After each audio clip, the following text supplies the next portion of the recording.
வணக்கம் நண்பர்களே. துரோகங்கள் தொடர்கிறது. யார்? நடிகர் விஜய்.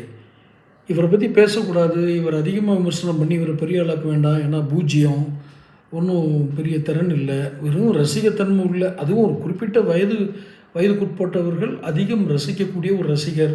இவரை போய் அரசியல் அது பண்ணிட்டாருன்னு சொல்கிறது நம்மளுடைய கால விரயம்.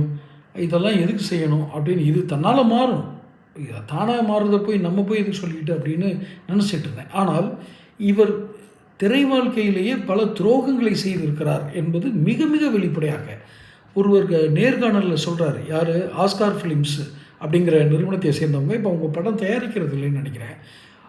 அந்த தயாரிப்பாளருடைய மகன், அவருக்கே வயது 50க்கு மேலே இருக்கும், பாலாஜி பிரபு அப்படின்னு ஒருத்தர் பேட்டி கொடுக்குறாரு. 9 monthsக்கு முன்னாடி, ஒரு வருஷத்துக்கிட்ட இருக்கும்.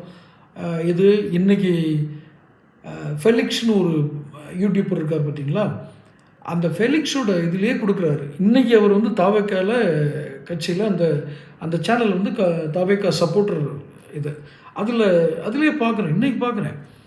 அந்த பாலாஜி பிரபு சொல்கிறார், 1 லட்சம் ரூபாய் அட்வான்ஸ் வாங்கினார் விஷ்ணு அப்படிங்கிற படத்துக்கு. அப்புறம் என்ன ரொம்ப கொடுமைன்னா, இவர் விஜயோட அப்பாவே அவருடைய சொந்த காசை போட்டு இவரை ப்ரமோட் பண்ணி 3 படம் எடுத்திருக்காரு. தேவாங்கிறது கடைசி படம்னு சொல்கிறார், விஜய் சொல்கிறாரு.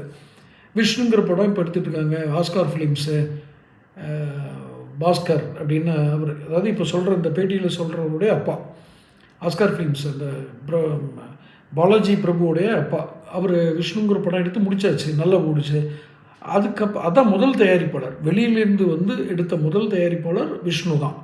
அதாவது விஜயோட அப்பா தவிர்த்து ஒருத்தர் வெளியிலேருந்து வர தயாரிப்பாளர் இவர் தான்.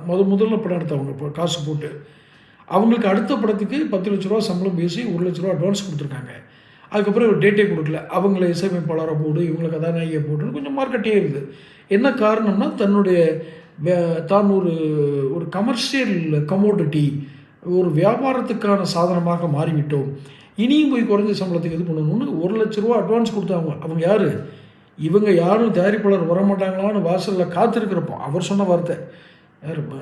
பிரபு சொன்ன வார்த்தை, தயாரிப்பாளர் பிரபு, அந்த பாலாஜி பிரபு சொன்ன வார்த்தை. யாரும் வரமாட்டாங்களான்னு காத்திருந்த நேரத்தில் 3 பேரும் வாசல்லே நின்றுட்டு இருக்கிற நேரத்தில் நாங்கள் போய் 1 லட்ச ரூபா ஒரு படம் முடியும் போதே கொடுத்துட்டாங்க. அது முடிகிறதுக்கு முன்னாடியே, படம் வெளியேறதுக்கு முன்னாடி கொடுத்துட்டு காத்திருந்துருக்காங்க. 8 வருஷம் ஆகிருக்கு. அதை பற்றி திருப்பி கொடுக்காம எஸ். சந்திரசேகர் டிரைவர்கிட்ட கொடுத்து அனுப்பிச்சிருக்காரு.